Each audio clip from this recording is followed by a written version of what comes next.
Je transforme mon intuition en action. Tu l'as utilisé en une de tes citations de ton oracle? Oui, c'est la couleur rose vif de l'oracle des couleurs. Parce que ça aussi, c'est une autre des créations qui sont passées de l'imaginaire au concret. Je vous mettrai le lien aussi vers l'oracle des couleurs. L'oracle des couleurs, que j'amène à chacune de mes bulles, moi, puisqu'on termine nos bulles avec ce petit rituel des couleurs. Exactement. Oui, et c'est vraiment un mantra qui m'est apparu au cours d'un travail personnel quand je me faisais accompagner par une de mes coachs il y a, je sais pas, 4-5 ans. Et quand ce mantra est apparu, pour moi c'était une évidence. Ça a révélé ma manière de fonctionner depuis toujours en quelques mots.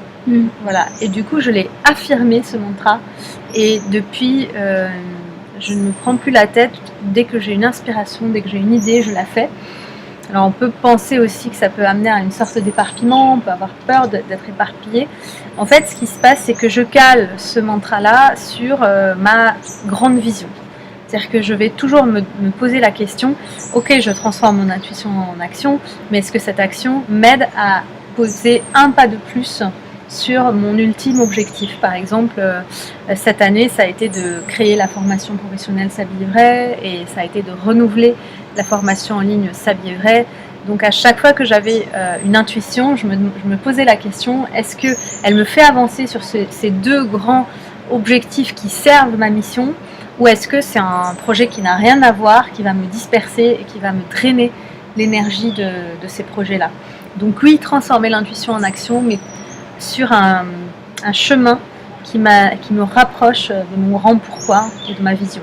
D'accord, donc si je devais résumer ce que tu dis, le secret pour pouvoir utiliser ce feu à bon escient, aligné avec toi-même et pas te brûler, c'est autoriser, créer l'espace pour que tes idées puissent se transformer en action, et bien vérifier qu'elles sont connectées à ta mission de vie, à ta grande vision. C'est exactement ça. C'est ça qui fait la différence entre l'éparpillement. C'est ça. C'est ça. Entre l'éparpillement qui fait qu'on ne va pas cibler, que cette création, cette créativité, cette inspiration va nous faire du bien sur le moment quand on va l'appliquer en action, mais elle ne va pas servir cette mission-là. Alors on peut avoir différentes missions. Par exemple, moi je sers différentes missions en même temps, mais elles sont toutes au service du même objectif, qui est d'amener l'harmonie et la beauté chez un plus grand nombre de personnes.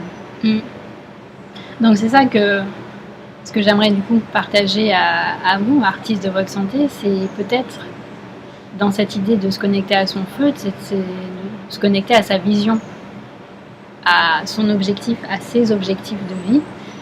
Et en fait, moi, ce que je dis souvent aux gens, c'est arriver à créer un pont entre ce que tu fais au quotidien et ce grand tout. C'est ça. Parce que c'est vrai que la notion d'éparpillement aujourd'hui, avec Internet, avec nos modes de vie hyper accélérés, il y a pas mal de personnes qui me font des retours en me disant j'arrive pas à faire tout le programme, il y a trop de choses, il y a plein d'autres choses dans ma vie, comment je fais pour intégrer tout ça? Mais c'est intégrer justement. C'est revenir à l'essence et à ce qui vous anime en grand. C'est ça. C'est non pas faire comme un bon élève et mettre un check à côté de l'exercice qu'on vient de faire, de la to-do list, mais se laisser traverser par tous les pores de la peau et du corps pour que ce qui doit germer ait l'espace de germer au-delà de l'idée qu'on peut s'en faire ou de la bonne élève qu'on a envie d'être, mais plus se dire bon là ça germe, là ça crée des bourgeons quand je me laisse pénétrer par cette notion-là. Là il se passe rien, c'est peut-être pas encore le moment. Voilà. Et l'intérêt là-dedans, c'est de se laisser embarquer dans une proposition et de voir comment elle résonne vraiment au-delà des représentations. Moi, j'encourage beaucoup mes élèves, alors non pas à être des mauvais élèves, mais je leur montre, voilà, j'essaie de leur montrer à chacune comment elles sont en train d'accomplir quelque chose dont elles n'ont pas conscience. C'est-à-dire que le mental, on a un imaginaire à partir de ce qui est connu, qui nous dit que la chose est accomplie quand elle a cette forme-là, quand on l'a fait de telle manière, de cette manière-là. Mais la réalité, c'est qu'on accomplit bien plus de choses qu'on en a l'air quand on arrive à regarder les choses différemment.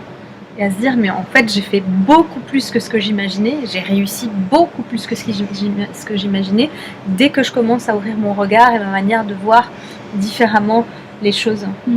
Alors on teste. On va s'aimer. On va avoir un monsieur derrière.